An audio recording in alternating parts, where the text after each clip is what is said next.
If there's a humming in the background, it's because this attic is very cold right now and I have the fan heater on.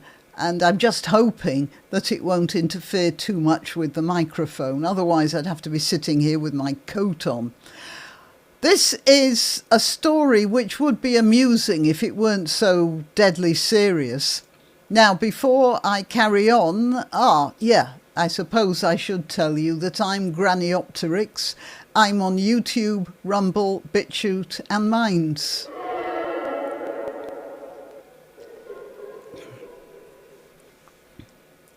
Okay, so before I carry on, because I am not going to be that generous to this fellow here, I want to make it clear that I know there are some men who feel they want to live as women and they go through a lot of pain and suffering so that they resemble women as much as possible without their clothes on.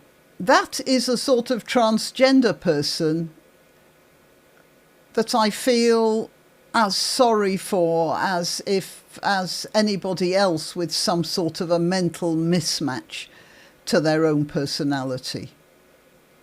But it's not that sort of person I'm talking about, because unfortunately there's another group of people who have taken over this transgenderism and turned it into, very often, a campaign against women.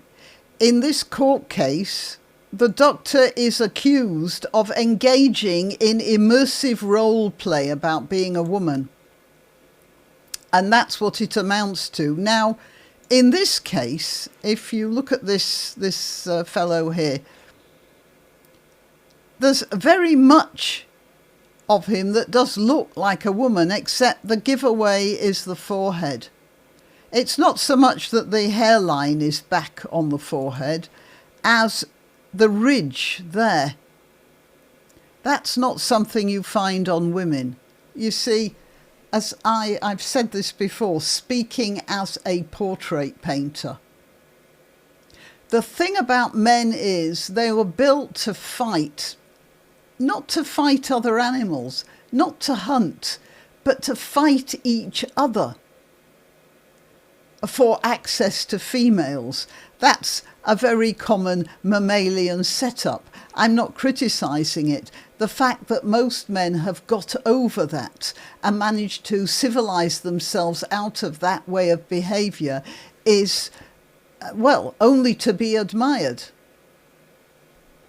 But since men are equipped to fight each other, that means that the strongest, the most heavily built, is obviously going to perpetuate his genetic inheritance over the wimps.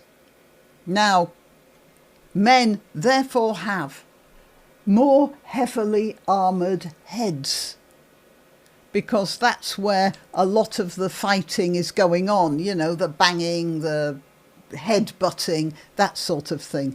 So men have thicker skulls. That's absolutely without a doubt.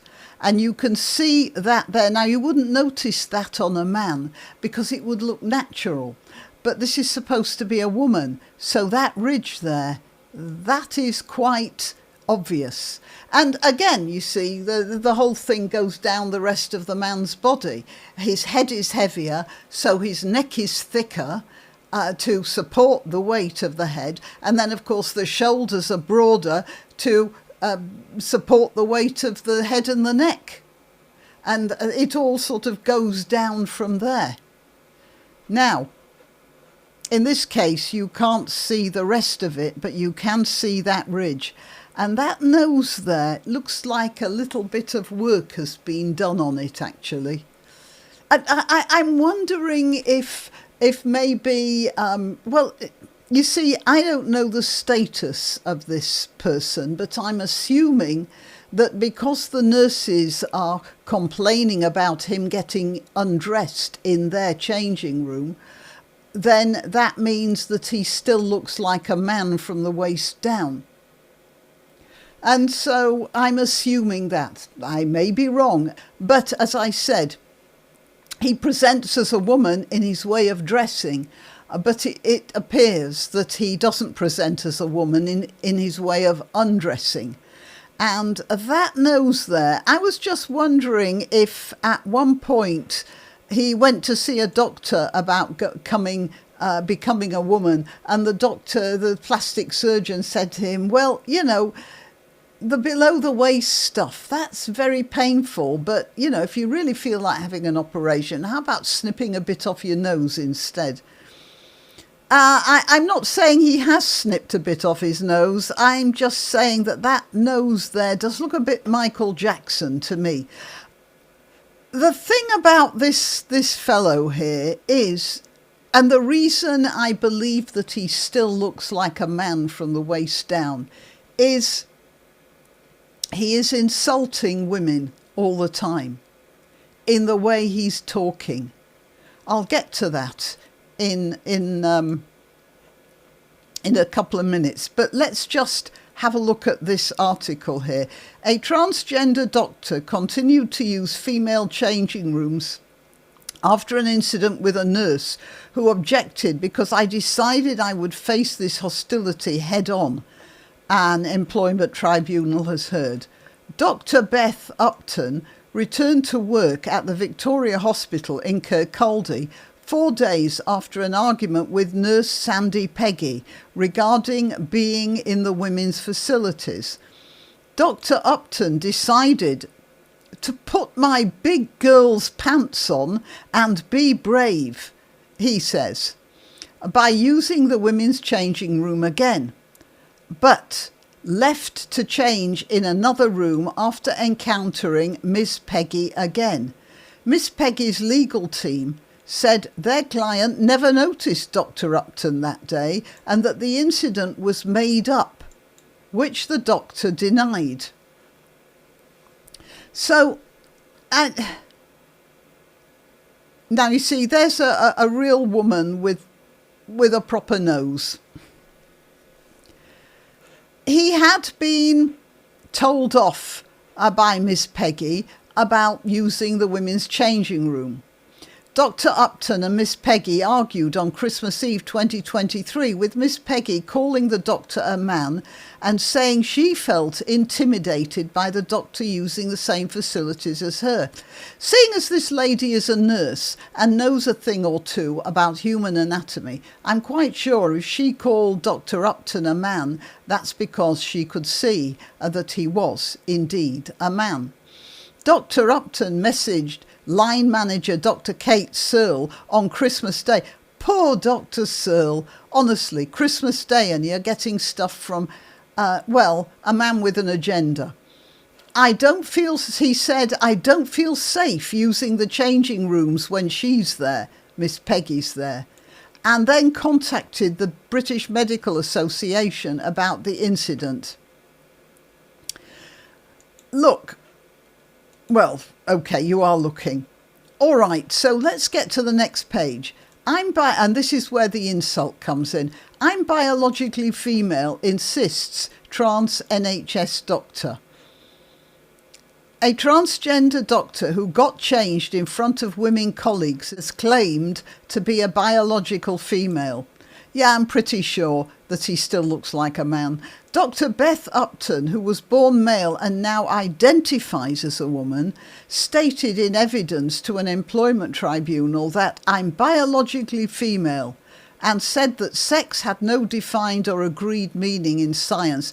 Well, at that point, I would say this is not a doctor that I trust.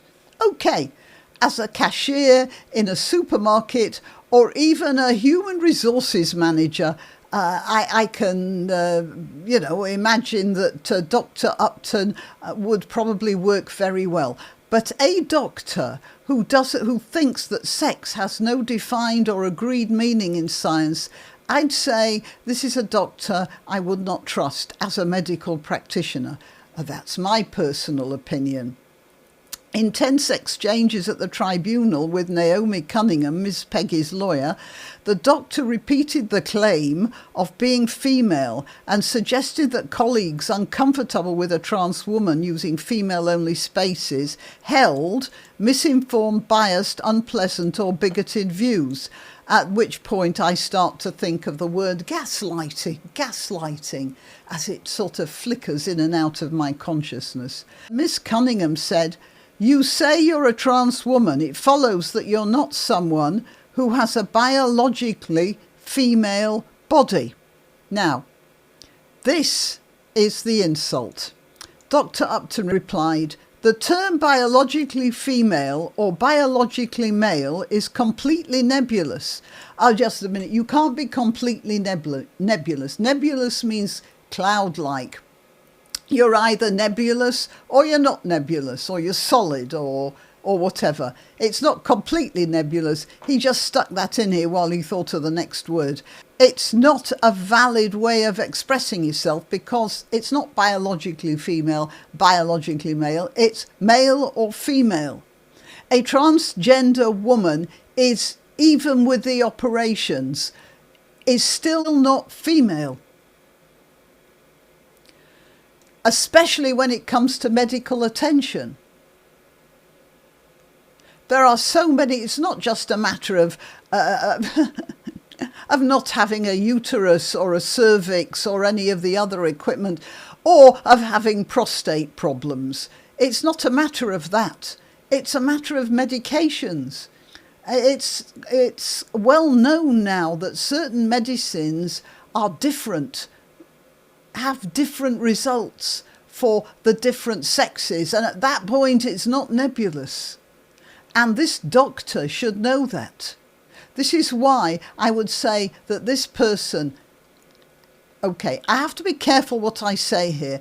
So I'll take a hypothetical case. If a man who still has all the equipment of a man then says that he is a biological female, then I would say that that man has a mental disturbance of some sort. Okay, the term biologically female or biologically male is completely nebulous. No, it isn't. It has no defined or agreed meaning in science. That's a lie, as far as I'm aware. Well, go back to your medical studies, Mr. Upton. I'm not, and this is really, I'm not a robot, he said, so I am biological and my identity is female. Without wanting to appeal to the dictionary too much, I'm biologically female. This is a logical fallacy called the fallacy of the undistributed middle. And I'll give you the standard example of that. This is my cat. My cat is a mother. Therefore, this cat is my mother. Now, if you've not done logic, you would even so realise that there's something wrong with that. And that's because you are taking the meaning of mother and using a secondary or subsidiary or alternative meaning and switching it over. So that's what he was doing here. And it's a logical fallacy. And what he said is, I'm biological and my identity is female, so I'm biologically female. It's exactly the same as the cat argument. Now, I don't know why, but Dr. Upton had been given permission to use the women's changing rooms at Victoria Hospital in Fife by a manager. Oh, probably a human resources manager, I suppose, or maybe somebody who just got fed up of being pestered. And he continued to use them after noticing in August 2023 that Miss Peggy appeared uncomfortable with sharing. On the third occasion on which the pair met in the changing rooms, that is, on Christmas Eve that year, there was a confrontation provoked by Miss Peggy, according to this report. That led to Dr. Upton making a formal complaint and the nurse being suspended from work and investigated for bullying. So here you have a situation that on the wards, there is a doctor who doesn't know the difference between male and female and who's prepared to make arguments that because he's biological, he is biologically female. He's on the wards, whereas a nurse who does know the difference is off the wards. And then he says, "I'm not making things up." Now, it turns out that despite this report here that said there was a confrontation on Christmas Eve, the nurse's legal team says that the nurse didn't even see him on that day, and he'd made up that allegation. And frankly, if I have somebody in front of me who has all the male equipment and then says he's a woman, and there's a woman there in front of me who says that she didn't even see that person in the changing room on that day, my money's on her. Sorry, frog in throat break. Okay, my money's on her. That's a woman with a real face. And she's a nurse, which tends to assure me that she knows what she's talking about here. And I shall end with a couple more of the sort of arguments that this gentleman here, this lady here, has been giving. Let's start with, this urologist takes the piss. Taking the piss is what comedians do. Therefore, this urologist is a comedian. No? Well, I have another one for you. This patient has a septic appendix. You find an appendix in a book. Therefore, this patient needs his book removing. That would be funny if we weren't talking here about a doctor. Till next time, you can help my channel by subscribing and clicking the notification bell. That's quite important. And by sharing if you're so inclined. Links to my other channels and to donation methods are in the description. But the best way you can help is simply by clicking like and notify. Thank you.